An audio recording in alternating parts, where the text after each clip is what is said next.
sanesipun ngaturaken salam taklim kula sakadeng Satria Pandhawa. Assalamualaikum warahmatullahi wabarakatuh. Marga kawula Sumantaka marga dalan kawula kang arsa Sumantaka ngagit pangliring basa ngarsa kersaan babar. Dadi sona babar gegolong goyangan ngisor kepalaning karep minangka pratandha puja sapa siati katur sing ati ketat ingkang murubeng dumadi aniki Gusti Allah azza wa jalla bikaulina alhamdulillahirabbil alamin.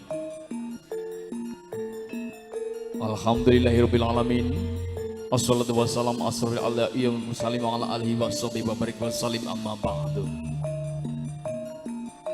Katur jangan iko populu rasa jenjang ngrawati ingkang kinurmatan.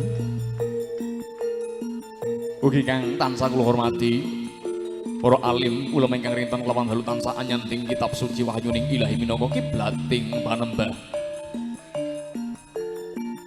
Ugi kang kinurmatan jenengan tika para sepuh pini sepuh pin kasepuhan ingkang tansah kula dama kula tenggo kula anti japa sapanjenenganipun kelawan kula sakadang Satria Pandhawa.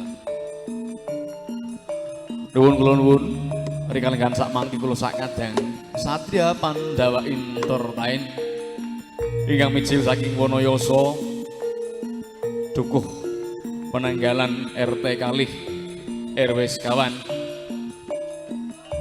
minangka sulih suka parisuka sing ngandika Bapak Ahmad Subarjo kalawan Ibu Sutirah ingkang sawega gelar agung minangka srana suka syukur rening sing ngandika sak rimpit sampun purna netepi darmaning sepuh inggih hangitanaken ingkang putra ingkang kekasih Rafan Rafiski Zabdan.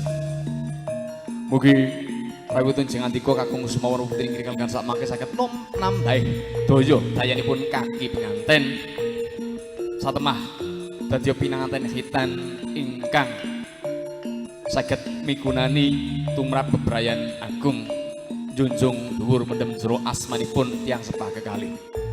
Pramila minangka amurmani kula sakadeng Satria Pandhawa ingkang samapta inggati sawega ing diri badhe kaudhanaken wujuding tembang so suka parisuka katur jengandika sedaya.